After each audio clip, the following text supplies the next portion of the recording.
Welcome back to the deep dive. We've got some really fascinating material you sent over, all centered on Good Friday. That's coming up on April 18th in 2025. Hmm. There are articles here looking at, well, its deep meaning, how it's marked all over the world, and some of the cultural traditions around it too. Right, quite a range. So our goal today is to kind of unpack all that, really get to the heart of what this day means in the Christian faith. And why it's so significant. Exactly. And, the first thing that jumps out, and you mentioned this before we started, is the name itself, Good Friday. Yeah, It seems like a contradiction, doesn't it, given it commemorates the crucifixion of Jesus Christ? it really does, on the surface. Hmm. And that apparent paradox, that's really central to understanding it. Okay. Because while, yes, it marks this day of incredible suffering and death, the term good, Mm. well, it points to its theological weight. Ah, okay. So the goodness isn't about the event itself. Precisely. The material you shared really highlights the Christian belief that Jesus' crucifixion was this ultimate act of sacrifice. The one that atoned for humanity's sins. Exactly. Mhm. Atonement, opening that path to salvation.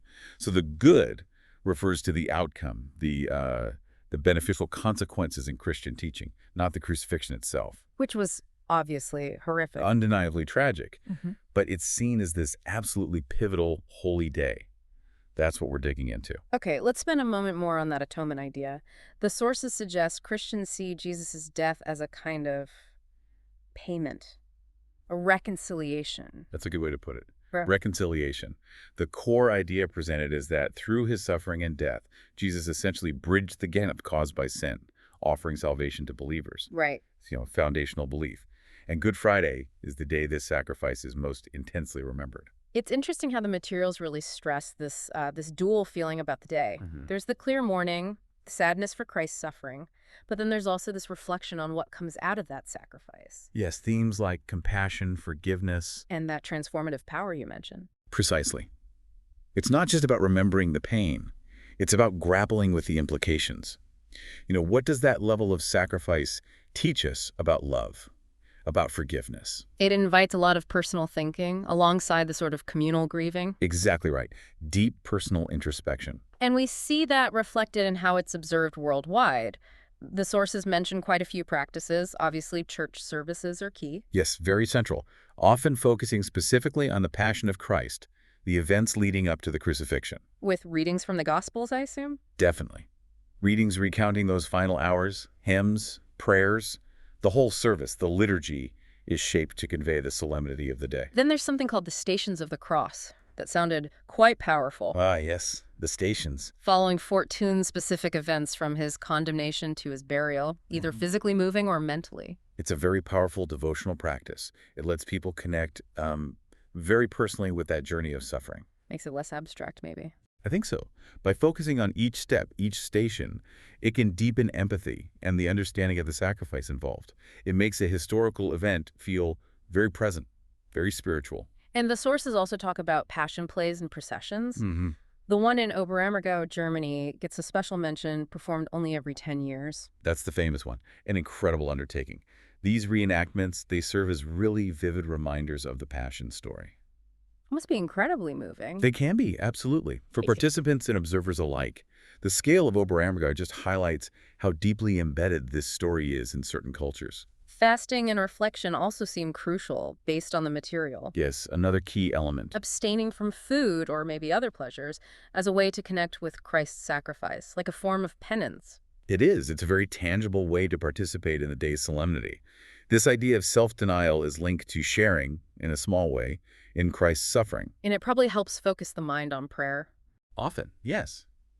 By stepping back from everyday comforts or distractions, it can create space for deeper spiritual engagement. Okay, so moving slightly away from the strictly religious observances, the sources also touch on cultural traditions. Right, things that happen in the community. Like community dinners with simple food, Hmm. which seems to tie back to that theme of humility. It does. It reflects that same spirit. These simple meals, shared gatherings, they kind of reinforce the day's focus on spiritual values over material ones. It's about living out those principles. And acts of charity are mentioned too. Very important. Actively helping others as a way of expressing Christ's teachings on compassion and love. It's a very logical extension, isn't it? Yeah. If the day centers on the ultimate act of selfless love, then expressing compassion through charity makes perfect sense. It's faith put into action. So pulling these threads together, it really feels like a day for deep personal reflection. Absolutely. Thinking about sacrifice, love, forgiveness, not just remembering history, but internalizing those values. That's a key takeaway from the sources, I think.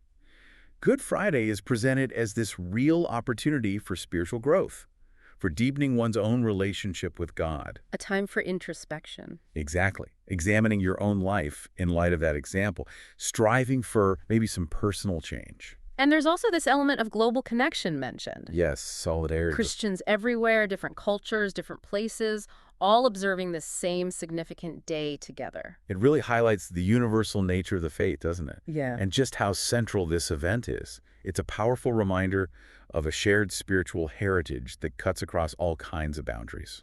The material seems to boil it down to three core themes: reverence, reflection, and renewal. That's a good summary. Reverence for the sacrifice, deep reflection on its meaning, and the potential for renewal that follows. And its position within Holy Week is crucial, isn't it? Leading up to the hope of Easter. Absolutely critical. It sets the stage. Good Friday, with all its focus on suffering and loss, provides the essential backdrop for the joy and triumph of Easter Sunday. You can't really get the impact of the resurrection without understanding the crucifixion first. Precisely. It's that journey, darkness to light, despair to hope. Good Friday is indispensable to that narrative arc. So the overarching message then from all these sources seems to be about hope emerging from sacrifice. Yes. Hope through sacrifice. And the promise of eternal life that Christianity teaches follows from that. It's a really powerful concept. It truly is. A message that even in the darkest times, even facing great loss, there's a possibility for redemption, for something more. Okay, so wrapping up this deep dive on Good Friday, we've touched on its huge significance in Christian belief, the varied ways it's marked around the globe, from church services and Stations of the Cross to passion plays and fasting, and its call for reflection, both personal and communal. Focusing on those core ideas. Sacrifice, love, forgiveness. Right. It's been quite a journey through the material. It has. And it perhaps leaves us with something to think about. Oh, Well, we've spent this time looking at hope arising from sacrifice within this specific religious framework, right? Hmm. But maybe a final thought for our listeners. How might that core principle, the idea that overcoming challenges or perhaps making difficult personal sacrifices can lead to positive change or renewed hope, how might that resonate in other parts of life? Maybe completely outside of a religious context. interesting. So taking that central dynamic and seeing if it applies elsewhere. Just something to potentially reflect on personally, a thought to explore.